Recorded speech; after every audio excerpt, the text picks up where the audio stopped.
ओनल की फिल्म शब का पहला गाना ओ साथी रिलीज कर दिया गया है। इस गाने को अरिजीत सिंह ने गाया है और मिथुन ने इसे म्यूजिक दिया है। और इस फिल्म में रवीना टंडन, अर्पिता चटर्जी और आशीष बिष्ट हैं।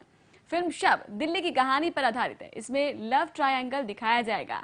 गाने को देखकर पता लग रहा है कि इसमें रवीना टंडन का हॉट अवतार देखने को मिलेगा। आइए देखते हैं एक्सक्लूसिव बातचीत हमारे संवाददाता मुबश्शिर के साथ। किस तरह मैं बताऊं कि अधूरा मैं हूं, ये यकीन दिलाऊं बना तेरे लिए ही मैं हूं। अब यही है मेरी ख्वाहिश, इस पल को तो मैं जी लूं। एक शब गुजारी थी तेरे साथ, एक ज़िंदगी गुजारनी है तेरे बगैर। अब आप सोच रहे होंगे मैं ये शेरो शायरी आपको क्यों सुना रहा हूँ, तो वो इसलिए कि आने वाली 14 तारीख को आपको एक फ़िल्म देखने को मिलेगी थिएटर्स में, जिसका नाम है शब। हमारे साथ उसी फिल्म के स्टारकास्ट मौजूद हैं। हम जानेंगे उस फिल्म के अनछुए पहलू, हम जानेंगे उस फिल्म की ऐसी चीज़ें जो शायद आप लोग देखना और सुनना पसंद करते हैं। मेरे साथ नोन एक्टर संजय सूरी जी मौजूद हैं। संजय जी, बहुत बहुत स्वागत है। बहुत बहुत धन्यवाद। बंगाल का जादू शायद आप लोगों को सबसे ज़्यादा होता है, लेकिन बंगाली वाला भी बहुत ज़्यादा खूबसूरत होती है। हमारे साथ अर्पिता मौजूद हैं। सर, आपका भी स्वागत है। Thank you so much. और दिल्ली तो दिल वालों की है ही है, और खासकर अगर हम बात करें दिल्ली के लड़कों की, तो वो उनकी अपनी अलग पहचान है, क्योंकि हम दिल्ली से इसलिए खासकर नहीं कह रहे जी। मैं बात कर रहा हूँ आशीष की। आशीष, बहुत बहुत स्वागत है। Thank you. आप तीनों लोग एक नई फिल्म शब के मायने रात के एक तरीके से, क्यों संजय भाई, आपको कैसे लगेगा कि शब में, इस फिल्म में ऐसा कुछ क्या खास है जो देखने को मिलेगा दर्शकों को? काफ़ी दिन के बाद आप लोग फिर दोबारा से एक चीज़ को आ रहे, एक जो पुरानी आपकी चैन थी माय ब्रदर निखिल, उसके बाद एक कोलैबोरेशन के साथ नई चीज़ें, तो इस फिल्म में ऐसा क्या कुछ खास है? दिन की धूप में सब कुछ दिखाई देता है, अंधेरा वैसे हर जगह होता है, वो रोशनी आती है तो अंधेरा गायब हो जाता है। कुछ शख्स ऐसे हैं जिनकी ज़िंदगियां हमें अंधेरे में नज़र आती हैं, सही या गलत से परे, लेकिन जब कुछ चीज़ें ज़्यादा साफ़ हो जाती हैं अंधेरे में, हो सकता है आपके ख्वाब हों, उम्मीदें हों, तो ये सब देखने को मिलेगा आपको शब में। कुछ ऐसे किरदार हैं जो ब्लैक और वाइट से परे हैं, अच्छे और बुरे से परे हैं, असली किरदार हैं।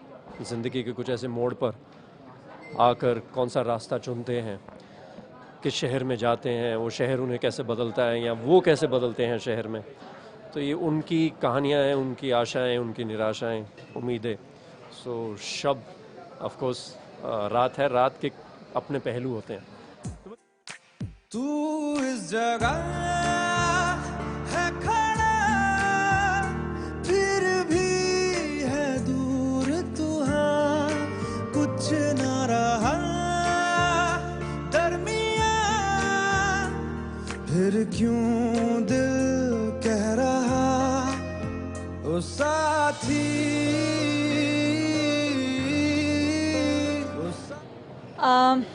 It is an wonderful experience. मैं आपकी तरह इतना अच्छा हिंदी नहीं बोल पाऊँगी, इसीलिए पहले ही मैं माफ़ी चाहती हूँ ऑडियंस से। बट मैं बहुत कुछ सीखी हूँ इस फिल्म से। पहली बार मैं एक ट्रू वर्कशॉप क्या होता है वो मैं एक्सपीरियंस की हूँ, जो मुझे और बेहतर एक्टिंग करने के लिए मुझे प्रिपेयर किए हैं। तो put all together it's a very very important film in my life and it was a wonderful learning experience for me. Bollywood में एंट्री एक तरीके से बहुत लोगों की ख्वाहिश होती है कि बॉलीवुड में एंट्री हो किसी तरीके से, लेकिन संजय भाई जैसे साथ में एक पुराने मंझे हुए कलाकार हों, तो कितना कुछ फ़ायदा मिला इस फिल्म को करने में? संजय भाई से खासकर अगर देखिए, मैं काफ़ी सारे सालों से आप सबके दुआ से बंगाली फिल्म इंडस्ट्री में काम कर रही हूँ, और ये फिल्म मेरे लिए जैसे कि मैं बोली हूँ बहुत इम्पॉर्टेंट फिल्म है in terms of getting honour as a director, working a very very talented actor cum handsome producer like Sanjay. So ये मेरे लिए ज़्यादा इम्पोर्टेंट है कंपेयर टू कि बॉलीवुड में मेरा फर्स्ट। अच्छा, इम्पोर्टेंट क्या है, एज अ एक्टर या एज अ प्रोड्यूसर? मैं संजय भाई आपसे भी बोलूंगा, मैं माफी चाहूंगा अर्पिता, सॉरी मैं रोक रहा हूँ आपको। संजय भाई आप ही से बोले क्योंकि आपकी तो मुस्कान कुछ और बता रही, तो क्या बता रही है जरा दर्शकों को बताइए। देखिए ये तो इनका बड़ापन है कि इतनी इम्पोर्टेंस दे रही है मुझे, क्योंकि मैं इस फिल्म में मैं निर्माता की हैसियत से हूँ। हाँ, इन्होंने मेरी पत्नी का किरदार निभाया था, फिल्म थी चौरंगा, और वहाँ पे हमारी मुलाकात भी हुई थी और शुरुआत हुई इस सफ़र की। लेकिन इस फिल्म में मेरी मुंह दिखाई अपीयरेंस है, और इन दूसरा एक्टर भी बहुत खूबसूरत है वैसे। लेकिन मुंह दिखाई के लिए सबकी क्यूरियोसिटी मतलब उत्सुकता सबसे ज्यादा होती है। अगर हम बात करें नई नवेली दुल्हन की, तो मुंह दिखाई के दिन ही सबसे ज्यादा उत्सुकता होती है, ये चीज नहीं कह सकते आप। अब ये आपका बड़प्पन है। चलिए, मैं उम्मीद करता हूँ कि बहुत सारे टिक मार्क्स लगते जाएं। अब दिल्ली के लड़कों की बात कर लें तो आशीष से बात ना हो ऐसा नहीं हो सकता। आशीष, सबसे पहले मुबारक हो, एक पहली फिल्म, पहला प्रोजेक्ट इस तरीके से स्टेज पे या पब्लिक के सामने लेके आना, कैसा लग रहा है? मैं अभी क्या है कि इतने सारे इमोशंस चल रहे हैं एक साथ, खुशी भी है, नर्वस भी हूँ, एक्साइटेड भी हूँ, तो काफ़ी सारे इमोशन एक साथ चल रहे हैं। अच्छा, नर्वस ज़्यादा हो या खुश ज़्यादा हो? नर्वस जब शुरू किए थे इंटरव्यू देने तो बड़ा नर्वस था, अभी थोड़ा सा खुल गया हूँ, तो अभी खुश ज़्यादा हूँ। परसों फिल्म आ रही है और बहुत एक्साइटेड हूँ, इंतज़ार कर रहा हूँ कि लोगों को कैसी लगती है फिल्म, कैसा लगता है मेरा काम, तो एक्साइटेड हूँ। पहली फिल्म के साथ मतलब क्या लगता है उम्मीदें आने वाले दिनों में, क्योंकि बॉलीवुड में चैलेंजेस बहुत ज़्यादा हैं, मुंबई कर थोड़ा सा बहुत फास्ट होते हैं, तो दिल्ली से जाके मुंबई तक का सफ़र कैसा रहा अभी तक, मतलब क्या लगता है? दिल्ली से मुंबई तक का सफ़र देखो, मुंबई कर भी फास्ट होते हैं, दिल्ली भी बहुत बहुत फास्ट है, हर जगह सब लोग बहुत फास्ट हैं, लेकिन इस फील्ड में जिस फील्ड में मैं गया बहुत ज़्यादा स्ट्रगल है, बहुत मतलब एक्टिंग करने के लिए, मॉडलिंग करने के लिए बहुत ज़्यादा लोग ये करना चाहते हैं। हालांकि इसके लिए कोई कोर्स या कोई पढ़ाई कम लोग करते हैं। तो जो जर्नी थी 6 साल की, 6 साल मुंबई में रहा, 6 साल के बाद पहली फिल्म मेरी, तो जर्नी बहुत लंबी थी, बहुत स्ट्रगल था। और इस फिल्म के ऑडिशन से पहले जब मैं दिल्ली से मुंबई गया था, तो दिल्ली से मैंने उस टाइम अनिल सर दिल्ली में आए हुए थे अपनी एक फ़िल्म का ऑडिशन देने के लिए, आई एम, इनकी जो लास्ट फिल्म थी आई एम, उसके लिए जो नेशनल अवार्ड जीत के गए थे दिल्ली से। तारीफ़ करना बहुत ज़रूरी है डायरेक्टर की, दूसरी फिल्म मिलती है उससे। अली सर से भी बात करेंगे, ज़ाहिर सी हम बात ज़रूर करेंगे डायरेक्टर, क्योंकि पूरी फिल्म के स्टार कास्ट यही को हैं कि उन लोगों को जोड़ने की एक अहम कड़ी डायरेक्टर होते हैं। नचाया सर सबको? एक्चुअली कोई डांसिंग नंबर ही नहीं था फिल्म पे।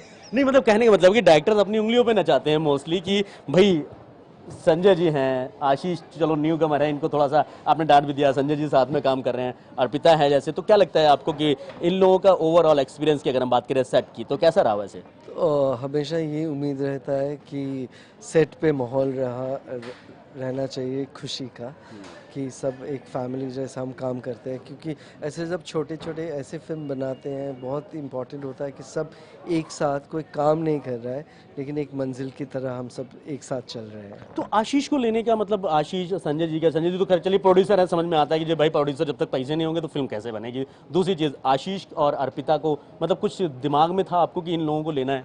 जी, इनिशियली तो दिमाग में जब मैंने ये स्क्रिप्ट पहले लिखा 2000 साल पे, ये किरदार संजय सूर्य और रवीना टंडन कर रहे थे, लेकिन तब फिल्म बन नहीं पाया क्योंकि इसका बहुत ज़्यादा प्रोडक्शन ये था। तो फाइनली जब बना, मुझे ऐसा एक फेस का मैं खोज था कि उस पर कुछ मासूमियत रहे। तो आशीष में बहुत सारा ऑडिशन हमने किया बहुत सारे जगह में, लेकिन आशीष में मुझे एक मासूमियत मिला, तो उसके बाद बहुत सारा आशीष मासूमियत, फिर तो दर्शक भी देखने चाहेंगे आशीष की मासूमियत। आशीष मासूमियत थोड़ा सा वो दिखाओ ना जो डॉक्टर ने देखी भाई। मैं दिखने में मासूम हूँ लेकिन मैं हूँ नहीं मासूम, दिल्ली ने कभी मासूम बनने का मौका दिया नहीं। आपको तो बताइए। नहीं, ये बात तो बिल्कुल सही है कि दिल्ली में। संजय भाई, आपने जिस तरीके से अभी तक अपना फिल्मी सफ़र तय किया, क्या लगता है नए साल के साथ कि अब जो नई जनरेशन आ रही है उनमें कुछ ज़्यादा है या कुछ कम है, या कुछ और सीखने की ज़रूरत है, जो अगर एज अ गुरु के तौर पे अगर आप ज्ञान कुछ देना चाहें तो? देखिए, मैंने सफ़र तय नहीं किया, सफ़र तय हो गया।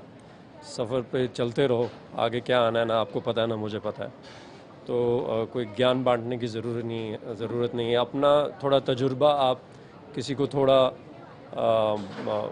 मतलब एडवाइस कर सकते हैं, या कह सकते हैं मेरे साथ ऐसा हुआ, लेकिन पीढ़ी बदली है, अब तो कहीं ना कहीं सोच बदली है। सोच बदली और बदलनी भी चाहिए। हम हमेशा आगे बढ़ते हैं। अगर आप गाड़ी के रियर व्यू मिरर में देखते रहेंगे तो ज़रूर आपका एक्सीडेंट हो जाएगा।